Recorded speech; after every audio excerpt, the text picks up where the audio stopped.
Hey guys, my name is Hopkins Langler and welcome back to another YouTube video. I'm a qualified sports therapist. I'm currently studying my master's in physiotherapy. And now for today's video, I'm going to talk about LCL sprain and how to fix it. And before I start this video, please make sure to like, subscribe, share this video to all your friends and family and all to athletes you know.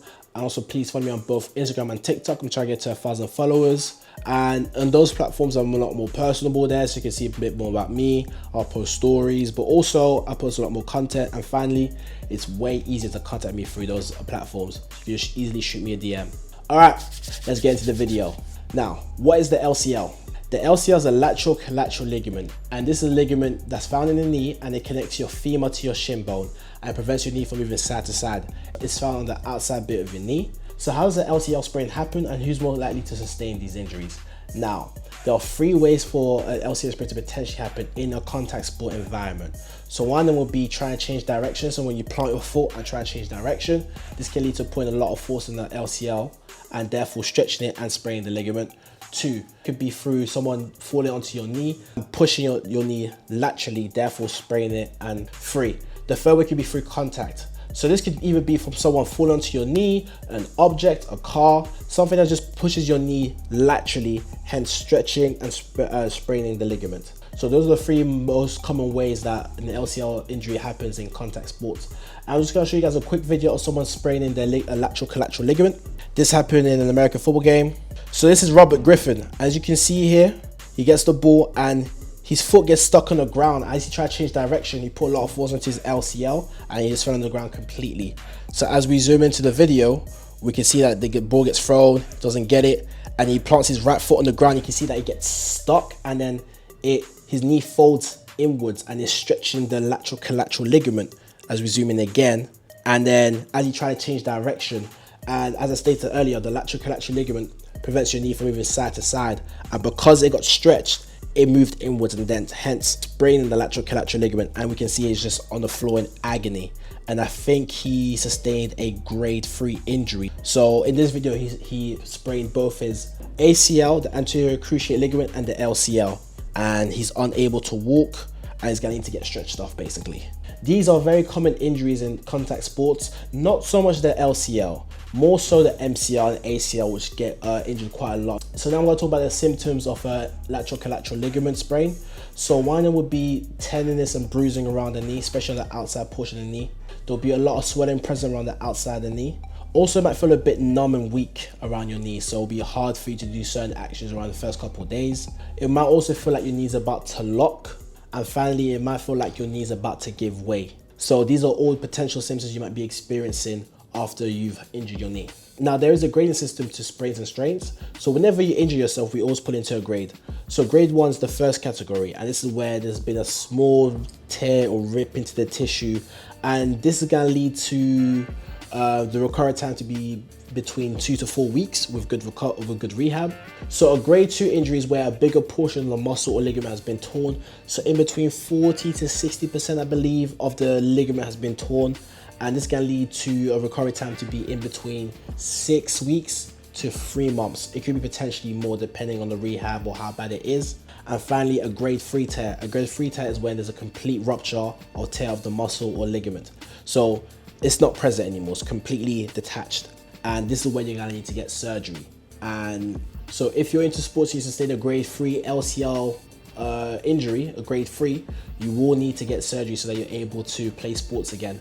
However, there are a few athletes who do not have an LCL, MCL, or ACL, one or the other, and their muscles are so strong, so strong, their muscles are able to do the function of the LCL in a way. They're able to keep the knee joint stable. But those are for freaks of nature, all right? Those are for superhumans. I don't know how them guys do it, but they're extremely strong. So I'll suggest surgery to sustain a grade 3 injury, and if you want to continue playing your sports. Now let's talk about treatment. Next, we're going to be talking about treatment. So for the first 2 days, I recommend using the RICE method. So rest, ice, compression, elevate. And this is going to help just to reduce the pain and also swelling, and also help the body to start clearing the debris at the knee joint, let the natural healing process take place, and we're able to prep you for the actual rehab exercise, which I'm about to show you. So first up, we're going to do a straight leg raise. I want you to get down on the floor and start to raise your leg. So then go to where you can. If you can't raise your leg as high as I can, then it's okay. Go to where you can. As you do this exercise a lot more, you're gonna get a lot stronger. So we're gonna be working on your quadriceps and also hip flexors. I recommend you do 3 sets and 10 reps of this exercise, and make sure to do it on both legs. Next, we're gonna be performing a half squat. A half squat is performing a normal squat, but you don't go through the whole movement. You just stop halfway through it.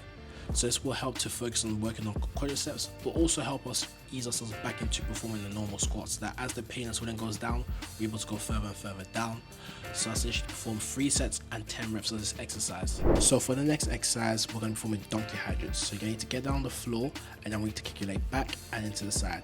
This exercise will work on your glutes and also your hamstrings. So it might be quite difficult to do at first, but as you do it more often, it will be a lot easier. I recommend you do 3 sets and 12 reps of this exercise. So for the next exercise, we're going to be working on adductors. We're going to be doing adductor raises. I'm going to want you to bring your leg across your body just like so, and start to raise your leg up and down. And you're going to feel quite a lot of tension at your adductors. And this is what we want to do. We want to work towards those muscles. I recommend you do 3 sets and 10 reps of this exercise, and make sure to switch sides. Next, we're going to be performing lunges. So we take 1 step forward and start to lunge down, and repeat that movement going up and down. And you should feel it in your quads and hamstrings. So that's it. You perform 3 sets and 10 reps of this exercise, and then switch. Next, we're going to be performing a single leg balance exercise. So stand on 1 leg and hold it for 30 seconds. The benefit of this is going to help to work on our balance, but also our proprioception. Whenever you injure your ankle, knee or hip, it is very, very, very crucial to work on your balance and proprioception, so it's able to regain its strength and the ability to stabilize itself whenever you're moving around in space. So like I said, 30 seconds, and then perform 3 sets of exercise on each leg. So once you get used to performing a single leg balance exercise on the floor, try and perform it on an unstable surface. So for example, you can use a pillow. I'm using a wobble board in this video. So if you got one at your gym or a Bosu ball, use that. This will make the exercise a lot harder, but it's going to force your muscles to contract a lot more evenly and help you balance, and also help you improve your proprioception. And again, I said you perform this for 30 seconds and perform it for 3 reps on both legs. And those are the rehab exercises. Now guys, please take your time with it. Don't rush it. Go do what you can do, all right? If you can't do a certain exercise, just leave it for a bit, get stronger, wait for the pain to go down, and then do it. And let's say if you can't do X amount of reps, wait. Just continue doing those reps and then slowly push yourself so you're able to get to the full amount of reps. And don't go back to playing sports too fast. One day you might feel great, but then that's the day where you're not completely ready. You push yourself and then you re-aggravate the injury, and we don't need that. All right, just take your time with it. Be patient. Rehab is a slow process. It's very grueling. It can be a bit boring, but trust me, if it's done right, you're gonna be back out there playing your sport in no time. All right. Thank you guys for watching the video. Please like, subscribe, share this video to all your friends and family, and also, like I stated earlier, please make sure to follow me on both Instagram and TikTok. Also, it's a lot easier to find out about me. I might be posting stories, Q&As there, and eventually I will bring some of them to YouTube. But on Instagram and TikTok, it'll be a lot more prominent there. And yeah, have a lovely day, peoples. In a bit.